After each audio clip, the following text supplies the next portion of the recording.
Dr. Abdul Salam Muhammad from India. He will take us through the innovative sustainable development strategies for smart cities, which is again another important dimension for SDG. Dr. Abdul Salam, whenever you're ready, we can make a start. Assalamu alaikum wa rahmatullahi wa barakatuh. Bismillahi, alhamdulillah, wa salatu wa salam ala rasulillah, sallallahu alayhi wa sallam. Ladies and gentlemen, good afternoon to those who are sitting in front of me in the UN headquarters of Geneva. And people are watching across the world. For them, probably good morning, good night, and good evening. I'm illustrating a success story of a very, very economically and socially challenged people of Kerala, the southern tip of India. It is the story of Jamia Markaz. It is an NGO that created a renaissance and revolution in the field of education by promoting thousands of education institutions pan-India and across. The champion of this renaissance and the revolution is none other than Sheikh Abu Bakr bin Ahmad, the Grand Mufti of India, known to the Arab world as Abul Aitam, or father of, in English, it's called father of orphans. So Markaz Knowledge City is built to create advanced education facilities for the orphans and destitute primarily, higher education. How we build this city amidst havoc created by COVID and resultant financial crisis. This is what my presentation is. And for making the city, the first thing we did, intense research we did, digging out the ancient wisdom of sustainability. You can see that the city in 2012 in the small slide, and in 23, the span of roughly around 7 to 8 years, a rural area was completely transformed into an urban city complying with the UN SDG without compromising environmental fragility. This is what the city currently is. The city is divided into 6 zones. Primarily, it's an education hub, then healthcare facilities, the commerce, agriculture, living area, and cultural zone. Education is the key. You can see that 11 institutes and 10 languages. We are teaching in 10 different languages. And 10 students from the 10 states are coming and attending class in the Markaz Knowledge City. And we are reaching to 35 countries with various education facilities through our online platform called MEME, which is taking the education, the basic level education to the across the 35 countries, and employing almost 2,000 plus tutors, primarily ladies, sitting at the comfort of their house, and they're teaching across the world. And case studies, we digged into the practices developed by the ancient civilization, Indus Valley, Mesopotamian, Babylon. You can see that picture of the Indus Valley civilization, and what we find when we digged into, they had much sophisticated and sustainable system than what we have today. They have the very efficient water management. They harness the earth gravity, no pump, no motors, no electricity, no carbon emission. They have the advanced drainage system, remarkable storage system. The photograph which shows you, it's a water tank built with the natural materials. It stores the water and it allows the air to pass through to do 2 things, to cool the water, plus aeration is required to maintain the quality of the water. And irrigation canal system they had, they took the agriculture into the arid regions and they ensured food security and urban stability. This is the need of the hour. Food security became the challenge of the world. An effective waste disposal system, and they have the passive cooling and lighting system. Now, we use solar as an intermediate process. They use directly. We don't estimate the destruction we make by we're digging out the material used for making the solar panels and the batteries. Heavy destructions is happening at the environment side. They use directly many of the things. If you look into the Alhambra and all, they harness the solar energy directly. And they use maximum local and natural materials. And in the Knowledge City, we adopted as much as possible the wisdom we learned from the ancient civilization. You see the picture you see here. This is our Alif Global School. Idea is to inculcate the culture of sustainability from the classroom itself. This was made, you know, that a 45-degree the bricks is made, and it won't allow the rainwater to pass through, but it allows the light and the air into the, and ventilation, natural lighting and natural ventilation.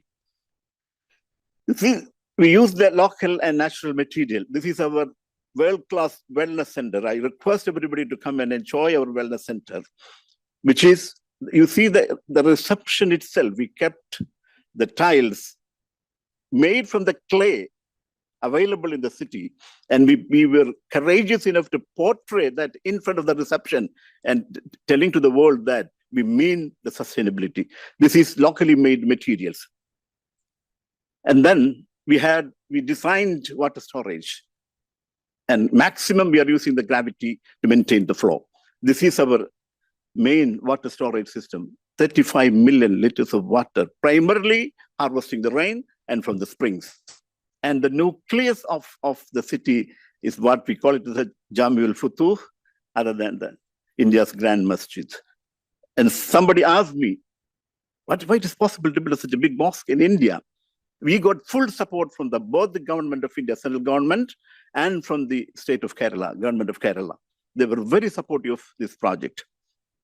Then minimize earth cutting, like in the Petra. Petra, they did not move the material from the civilization during that time, Samud civilization, that the Stone Age civilization. They did not move the material from there to other areas. They did not use any transportation. They made their own dwelling place within that mountain itself, the Petra. Similarly, we minimize the earth cutting. Different levels of the building is maintained. From the first floor and the second floor, we can, without removing any piece of the land. Then the best in the lot is we have the sewage treatment plant, toxic free. 75% of the water is recycled and reused without any chemicals. And we fed this into the ponds created for storing this water, where we are growing edible fishes to prove that there is no chemical or toxic chemicals in it. The green space, we were maintaining the green space elaborately. We built the verticals, and then we maximum utilize there's a green area for our food productions, and then trees like bamboo and other things to get enough oxygen to the city. You will be surprised. We took all the ancient civilization and ancient best practices. We did not create the mud houses. Please mind it. We adopted the ancient wisdom, implemented as much as possible, and then we integrated technology into it to make city smart. Renewable energy side, we use solar systems, power systems, and we have wind turbines, innovative. This all we engage startup to produce these innovative generating stations. We are almost successful in innovative flywheel turbines, which can promise you around 250 kilowatt without any fuel. And it's working fine. Some fine tuning and vibrations, it's controlled, that can be directly used in the city. And I'm very hopeful by 2030, the city, Markaz city, will be completely reliant on the renewable energy than the conventional energy, carbon emission technologies. Making city smart. The list you can see, I'm not going to elaborate it.